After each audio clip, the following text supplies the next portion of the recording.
Welcome to the Deep Dive.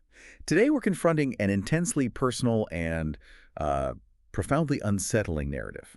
It really challenges our understanding of human behavior, consent, and relationships under extreme duress. Yeah, it's not just a story. It's this raw, unfiltered account of a honeymoon that takes a completely unforeseen, dramatic turn. Exactly. And it forces us, and you listening, to examine the psychological transformations of people caught in this escalating series of events. Right. Our mission here is really to unpack this detailed story.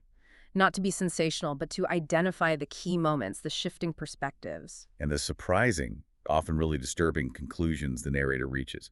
And this is all based exclusively on the text provided. We're going to trace the interactions, the beliefs that come out, and the narrator's own changing feelings through this whole extraordinary sequence. We'll tell you every detail as it unfolds. It's an incredibly potent narrative, you said. What's striking is how fast that initial setting, luxury honeymoon, just shifts. Completely unexpected. And this rapid change, it lets us see layers of human behavior and reactions that, well, they deeply challenge how we usually understand things. It gives us this unique lens into how malleable relationships can be under, extreme pressure. Exactly. So we'll trace that transformation step by step through what the narrator observes and his own internal state as it evolves. Okay, let's unpack this right from the start. The story opens with a narrator, James. He tells us he's 28. Mm-hmm. And he immediately introduces his wife, Madison. She's 4 years younger. And he describes her as possessing this, almost otherworldly beauty. Right. And from the get-go, James mentions his friends often saw him as really lucky to have Madison. They'd say, "You got the beautiful woman." And he says he agrees with them, totally. Reinforces his own belief that, they were right. This initial framing is so important. It positions Madison's beauty right at the foundation of their dynamic. It's almost like this asset James has. Yeah. He goes into detail. Long black hair, very white skin, these captivating green eyes. He even uses that specific term, disaster of beauty. Which, as you mentioned, has that dual meaning in the original Turkish context, afet. Like stunning beauty, but also calamity. Exactly. It sets this very clear, almost foreboding picture of her impact on others and on James himself. It kind of hints at the intense attention she's going to draw later on. Almost like a premonition. And the setting for all this, a luxury resort, Miami, Palm Springs, seems opulent, full of expectation. Right. They arrive late, tired from the wedding. Totally understandable. They just check in, go to the room, rest. Paints this picture of a typical, maybe lavish, but typical start to a romantic getaway. A sense of normalcy that the story is about to just completely shatter. Okay, so the first morning arrives, and with it, the first hint of friction. Just a subtle crack in that picture. Yeah, they head down for breakfast. James makes this note, an interesting aside, about the hotel guests. Mostly Russian tourists, not many Turkish visitors. Right. Then after breakfast, they head to the pool.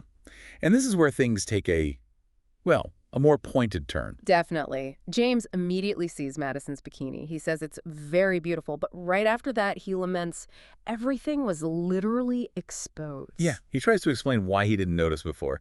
Said she wore it briefly in the bathroom, then covered up with shorts and a top for breakfast. But his reaction now at the pool, it's immediate. He asks her, what kind of swimsuit is this? It's more than just noticing. It's a challenge, isn't it? It shows this discomfort that wasn't there or wasn't expressed before. Yeah. And Madison's response. It's quick, sharp, defensive. Very. Since when do you interfere with what I wear? Look, everyone has the same swimsuit. Some have even more exposed. And James admits, his usual stance was pretty permissive. He'd always say, if it suits you, wear it. Mentions she liked miniskirts, unless they were too short. So he backs down. He concedes her point, says, she was right. I didn't prolong it, and said, okay. Right. But this little exchange, even though it seems resolved, it plants that first seed of real discomfort for James. Exactly. It sets a boundary around Madison's choice of clothing, a boundary he respects, but clearly he's uneasy. It foreshadows maybe deeper power dynamics. Okay, so that initial discomfort, it doesn't stay private for long. It escalates right there by the pool because of the hotel staff. Yeah, James notices these two young male staff members. They're constantly nearby, hovering, offering drinks, snacks. Overly attentive, maybe? What really bothers him is one guy in particular. He says his eyes were constantly on Madison. He describes it really intensely. Felt like the guy was practically having sex with my wife with his eyes. Wow. That's a visceral reaction, and it makes him deeply uncomfortable, obviously. So he tries to change the situation. His first move is subtle. suggests going to the sea instead of staying by the pool. But Madison shuts it down. Firmly. I'm enjoying the sun. What sea now? Forget it. We'll go later. She's prioritizing her own comfort over his unease. Seems like a pattern starting. And the staff guys, they don't back off. Nope. They keep coming close, asking if they need anything. James notes they're looking at Madison more closely now. And then he adds this detail about Madison sunbathing face down. Because of the bikini, her butt was clearly visible. Right. That detail really amps up his discomfort, his feeling of exposure. So he tries again, suggests the sea again. And her refusal this time is even stronger. Yeah. If you go, I'm staying here. That's when James says he finally gets openly angry.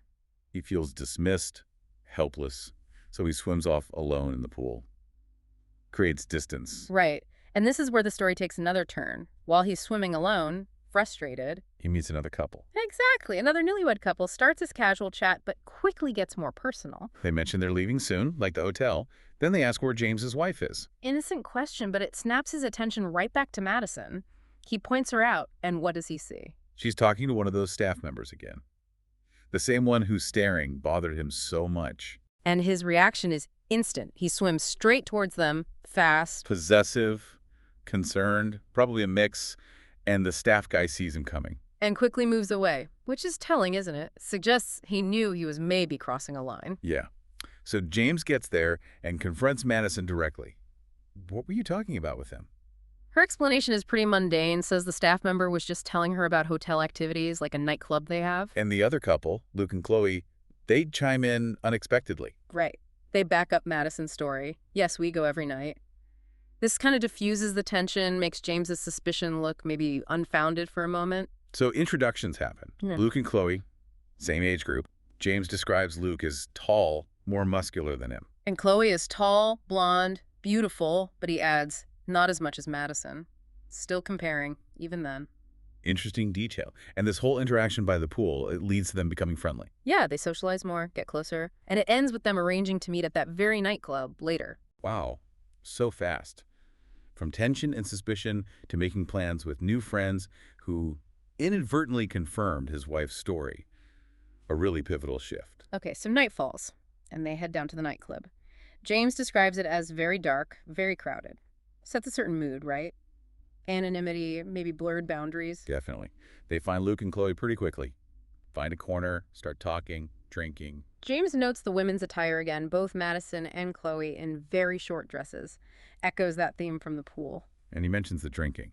The women aren't drinking much, but he and Luke are really going at it, doing justice to the drink. Yeah, that shared intoxication seems important, setting the stage for what comes next. Loosening inhibitions, perhaps? So the women go to the restroom, and Luke sees his chance for a private chat with James. He starts off easy, complimenting Madison. Your wife is very beautiful. You're lucky. Building rapport. James returns the compliment about Chloe. Chloe's also very beautiful. You are lucky, too. Then Luke seals it with that toast. We are both lucky. Like this moment of male bonding, a shared perspective. But then he shifts gears. Ask James how long he's been with Madison. 3 years, James says. And here's where Luke gets provocative. Asks James straight up, have you never been with anyone else in 3 years? James denies it at first. Tries to keep up that appearance of fidelity. But Luke pushes him. Come on, don't lie, we're men, you must have strayed. Right, and under pressure, James admits it, tells him about a single time with a prostitute in Ukraine. Luke's reaction, that's more like it. Like it's validating. Exactly. It immediately sets this tone of casual infidelity being. Okay, even expected between men. It's calculated, normalizing unconventional behavior for James. So James, maybe feeling he has to reciprocate the honesty, asks Luke about his own experiences. And Luke just drops this bomb, reveals this extensive history of other partners, says Chloe knows all about it. And explains their whole philosophy. She doesn't interfere with me, I don't interfere with her. We love each other, but we don't own each other. James is stunned. His internal reaction is such broad-mindedness. You can hear the shock. It's a total deconstruction of marriage as he knows it. Luke is basically priming him psychologically, dismantling his ideas about fidelity, preparing him. For the absolutely shocking proposition that comes next. Right. Luke just casually says, for example, Chloe told me this morning by the pool that she liked you. So it wouldn't be a problem for me if she wanted to sleep with you. James just can't believe it. His thought is, he was literally telling me, you can screw my wife if you want. It just shatters everything. And Luke doesn't stop there. He flips it, asks James a hypothetical. If Madison wanted something like this, if she told you she liked me, what would you say? James is still clinging to his reality. Rejects it flat out. No. Besides, Madison wouldn't do such a thing, projecting his own beliefs onto her. But Luke sees right through that denial. He challenges him directly. Want to bet? James gets angry, incredulous. How can this be a bet? You're exaggerating. Luke is relentless, though. Cold, calculated. He reveals the whole thing might be premeditated. It can. In fact, Chloe is currently talking to Madison about the exact same things. Oh, wow. Implying it's a setup. Exactly. And then he lays out the terms of this morally bankrupt bet. First condition tests James's faith in Madison. If Madison is, as you say, she'll come back and say she wants to leave. Right. Simple test. But if she doesn't want to leave? Then the second condition kicks in, the swap. I will take Madison and you will take Chloe and we will go up to our rooms. Just like that. Transactional. It's horrifying, treating their wives like objects. And then there's that third condition, just to twist the knife. Or maybe tempt him.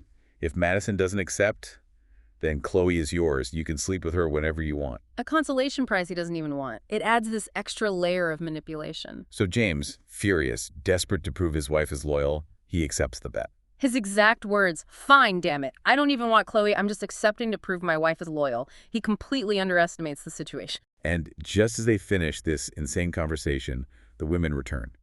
Perfect timing. Terrible timing for James. The stage is set for the bet's outcome. He's completely vulnerable. So the bet's outcome is immediate, and for James, it's crushing. He's getting ready to stand up, expecting Madison to say, "Let's go." The vindication he's betting on. But she just sits down, seems completely unaware, or maybe indifferent to the bet. Her first words are totally mundane. "Why haven't you ordered us drinks?" Oof. Luke sees James's anticipation, sees Madison's casualness, and just gives him this smug smirk. A silent "you lost" Yeah. signal. James describes feeling like he just collapsed internally. Yeah, he says, "I literally collapsed. I was so angry at Madison, she was literally going to let another man screw her." And more drinks arrive. Madison never addresses the bet, never suggests leaving. Her silence seals it. For James, it's confirmation. He lost. She complied. And things escalate incredibly quickly then, almost like it was choreographed. Luke starts engaging almost exclusively with Madison, pulling her focus. And Chloe does the same with James. Then they physically swap places at the table. Chloe moves next to James, Madison moves next to Luke. It's a nonverbal confirmation of the bet's result, the new pairings. And Luke's actions become immediate, overt. He puts his hand on Madison's legs, starts caressing them right there in front of James. How does Madison react? According to James, she doesn't look at him. She keeps her body turned towards Luke, openly flirting, a huge shift in her behavior. James's internal thought at this point is telling.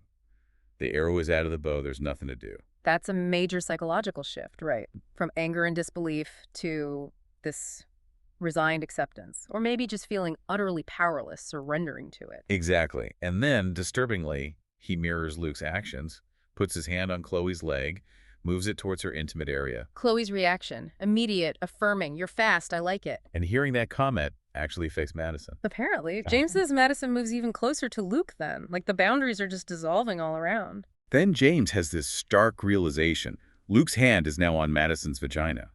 He'd already started fingering her. And in this chilling parallel, James does the same to Chloe, fingering her. It's this explicit escalation. Mutual consent to the swap, the intimacy agreed on by the bet.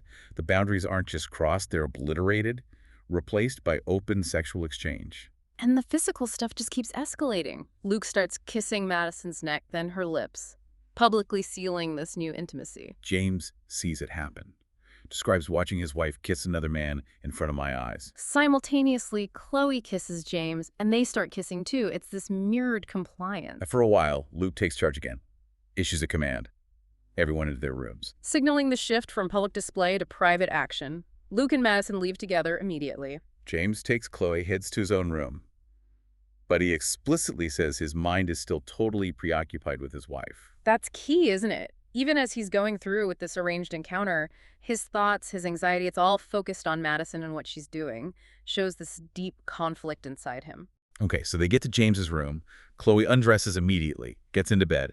No hesitation. James follows suit, undresses, lies next to her, They start kissing. Chloe performs oral sex on him.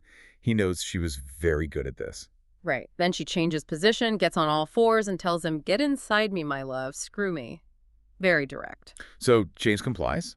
They have intercourse, but his mind is still elsewhere. Completely. He's wondering if Luke and Madison are doing the same thing, wondering if Madison is calling Luke my love. That constant comparison, the anxiety, it shows he's emotionally detached from what he's physically doing. And he mentions a quick climax with Chloe, maybe further evidence of his distraction, his turmoil. So after that first encounter, they rest for maybe 15, 20 minutes. Then Chloe initiates something new, something unsettling. Yeah, she gets up, gets dressed, and makes this really unexpected suggestion, almost an invitation to voyeurism. She says, "Let's go, I'll show you something." James asks, where? Still may be confused. And Chloe's response is blunt, provocative. "Don't you want to watch Madison? Come on, let's go bust him." Wow. And James, he goes along with it. Immediately, gets up, gets dressed without hesitation. It shows this disturbing shift in him, a new willingness to watch, even something involving his own wife. It's a significant turn. Observation becoming active voyeurism, encouraged by Chloe, embraced by James. They walk to Luke and Madison's room. As they get close, James can hear sounds from inside. He describes a strange feeling hearing his wife's moans of pleasure while she's with another man. Chloe quietly opens the door. They slip inside silently. James follows. And the scene he sees, he calls it an incredible sight. Madison under Luke, hands around his neck, legs around his waist, being screwed hard.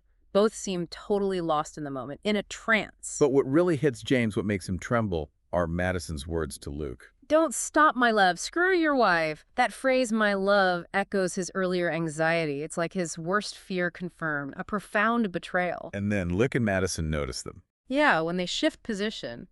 Luke's reaction is shockingly casual.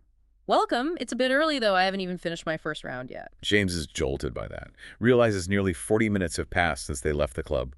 Contrast with his own quick climax earlier. Right. James sees Madison look slightly embarrassed, but Luke doesn't pause. He immediately repositions her. Doggy style. Presses her waist down, raises her buttocks, a very vulnerable position. Then he slaps her butt hard.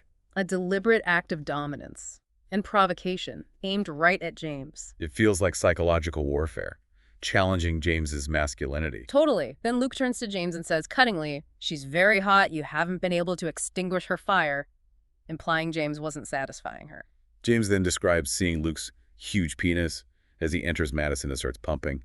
Describes Madison moaning, being screwed like an animal. And here's the really startling admission from James. Watching this, he started to enjoy very much. That's a huge, disturbing shift, a complex psychological response to this extreme situation. His own erection confirms it, which leads Chloe to immediately kneel down and perform oral sex on him again, responding to his arousal. The group dynamic just keeps escalating then. Yeah, Luke sees them. He raises Madison up, sits her next to Chloe, and puts his penis in Madison's mouth.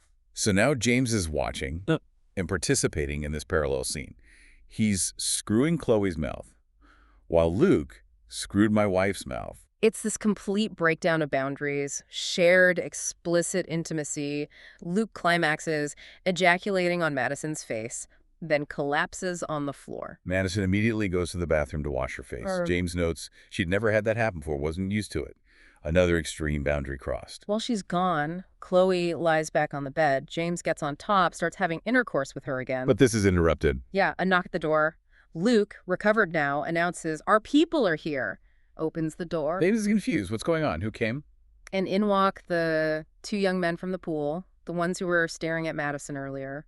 Their arrival signals another dramatic, menacing shift. So the arrival of these two guys, it immediately changes the tone.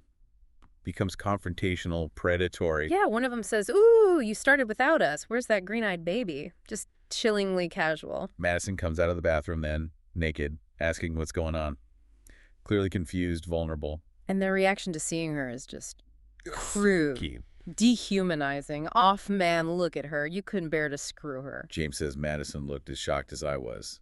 She realizes the situation's intent now. He immediately pulls away from Chloe, tries to protest again. "What's going on here? We didn't agree to this." But Luke just shuts him down, calmly, dismissively. Calm down, it's nothing, and we'll enjoy it a lot. Shows his total control. Then one of the young guys asks Luke, "How did she taste, bro?" "Just vile." Luke's response is brutal. grabs Madison by the arm, throws her onto the bed, says, "Taste her and you'll understand," like she's an object. James tries to object again, but it's useless. The two guys, helped by Luke, force James onto a couch. And they tie his hands to it, completely remove his ability to intervene physically. He thinks about shouting for help, but stops himself. Why? Fear of shame. Humiliation if someone found them like that. Pride and fear override resistance. He becomes a helpless spectator. And right then, the full deception is revealed. Luke takes money out, gives it to Chloe. "Your job is done. You can go." That's when James understands. At that moment, I understood that they had played me. He realizes Chloe was probably a prostitute. Luke pretended she was his wife. The other two guys were their friends, accomplices, all part of an elaborate setup. So he leaves. James is left alone with him, tied up. And the men make their intentions brutally clear. "You'll watch us screw your wife." The assault on Madison begins immediately. No pretense of consent. One guy forces his penis into her mouth. Luke starts filming it all with a camera, documents her humiliation, even points the camera at James sometimes, forcing his role as witness. The second guy takes his turn, forcing oral sex on Madison too. James notes she's crying. And the man says that horrible thing, "Cry, whore, cry, soon you'll cry from pleasure." Deliberate psychological torment, trying to break her, invert her pain. Then Luke puts the camera down and joins in. It becomes a group assault. They bring Madison to the floor, surround her, take turns forcing oral sex. One guy keeps saying, "Lick whore, we're gonna screw you really bad." Then George lifts her, pins her to the bed, starts kissing her, and James notes something disturbing. Madison starts kissing him back. It adds this really uncomfortable complexity. Logan tells George to move, takes Madison, kisses her, George kisses her legs. Luke joins in. So now it's three men kissing and licking her everywhere. A systematic, overwhelming assault. And James observes another profound change in Madison. She becomes very stimulated, starts to moan. Her distress seems to be shifting into arousal under this intense, sustained stimulation. It's deeply unsettling. Challenges how we think people respond under duress. Then things get even more extreme. George starts performing oral sex on Madison's vagina. James says she went crazy with pleasure. All three men take turns doing this. Then George positions her doggy style, starts vaginal intercourse. Simultaneously, Logan is in front, forcing oral sex on her again, and James admits again. He feels a strange pleasure watching this. He notes Madison's feet were off the ground with pleasure. Her moans clearly indicating arousal now, not distress. This transformation in Madison, alongside James's own arousal, it forces us to confront really complex traumatic psychological mechanisms, adaptation, dissociation, under extreme coercion. Then Luke suggests escalating further. "Let's open another hole." Hands George a small bottle. James knows immediately what they mean. Anal sex. Something he notes Madison has never experienced before. George applies lubricant, starts trying to widen her anal opening with his fingers. Madison resists physically, though she can't speak. But James observes, chillingly, but she had nowhere to escape. Explicit non-consent. Total subjugation. George eventually succeeds, inserts 2 fingers, declares, "It's ready." Logan stops the oral sex, takes Madison onto his lap, begins vaginal penetration. George simultaneously attempts anal penetration. Madison pleads, "No, please not there. It will hurt too much. Screw my vagina one by one." But they ignore her. George forces entry. Madison lets out an incredible scream of pain. For about 5 minutes, she begs them to stop. But then, another disturbing shift. The pain seems to give way to pleasure. James says she stops making sounds of distress, starts pushing her buttocks back when George slows down, actively participating. So she's being penetrated vaginally by Logan, anally by George, and now screaming again, but James says it's with pleasure. Luke completes the tableau, puts his penis in her mouth, all openings filled. The men then start this game, passing Madison between them, continuously penetrating her vaginally and anally. And James makes that final chilling observation. Madison seemed very pleased with this too. They continue assaulting her all night, climaxing repeatedly, ejaculating all over her. It's just relentless, systematic assault, culminating in this profound, disturbing transformation described by James. So after that incredibly long and brutal night finally ends. Luke unties James, restores his physical freedom, but certainly not his agency. No. And then Luke shows James the camera, delivers this chilling threat. Yeah, this will stay with us until you leave, and will come every day to screw your wife. If you run away or tell anyone, you'll see your wife on porn sites. Just pure coercion. establishing this terrifying new reality for them. Right. The filmed evidence binds them. Right. Then the men leave, leaving behind the scene of devastation and the pattern of ongoing abuse clearly set. What's the immediate aftermath like between James and Madison? It's deeply unsettling. Madison is on the bed, distraught, covered in semen, a stark image of the ordeal. She starts crying, apologizes to James, a moment of vulnerability. But James's response is stunningly detached, almost accepting. No problem. What's done is done. At least you enjoyed it. Wow. And Madison nods in agreement. Yes. A chilling confirmation, either of her own internal shift or just the sheer psychological impact of the trauma. It's a complete reversal of everything. Suggests a deeply altered state for both of them. Madison cleans herself up, returns to their room, ready for the next horrific night. And the rest of the honeymoon, which lasted a full week, follows this exact pattern. James says every single night, Luke, George, and Logan came back. And engaged in sexual acts with Madison until she was exhausted. What did James do during this? He sat at the bar drinking, alone. Sometimes he'd go up to the room to watch them. Just watch, not intervene. No. And his observation remained consistent. Madison was very pleased with the situation, a sustained, disturbing transformation in his perception of her experience. Emphasizes his passive, almost complicit role. And this goes on for the whole week. Right up until they leave the hotel, that moment that should have been an escape. Luke had promised to delete the recording. What? Yes. But James makes this extraordinary request. Instead of deletion, he asks for the memory card itself. Why would he do that? The narrative doesn't explicitly say why, but it's profoundly telling. Luke, surprisingly, gives it to him. So they return to Washington. Yeah. Carrying not just the trauma, but the actual recording of it. And James's final statement is just staggering. He says he and Madison watch it from time to time. It encapsulates the lasting impact. Suggests not just shared trauma, but maybe this disturbing new foundation for their relationship, built on reliving that experience. A reminder, a new form of intimacy, control. It's horrifying to contemplate. So what does this all mean, this deep dive into James's account? It reveals this extraordinary, unsettling sequence of events that just fundamentally reshaped their honeymoon, their marriage. It really challenges everything we think we know about privacy, consent, relationship boundaries, especially through the lens of James's evolving, often deeply disturbing reactions. It forces us, and you listening, to examine the profound, unpredictable ways human responses can transform under extreme coercive circumstances. Absolutely. This account, as James presents it, it invites us to consider the chilling malleability of the human psyche, the complex, often traumatic ways people might adapt or appear to adapt to unbearable situations. That journey from discomfort to apparent participation, even pleasure, it raises such uncomfortable questions about psychological defenses, agency under duress, the very nature of consent when power is so drastically imbalanced. How does that initial unease unravel into this all-encompassing, shared, seemingly accepted experience? It's a question that really lingers. It forces us to confront these unsettling complexities of the human condition, the transformations that can happen when people are pushed way beyond their limits.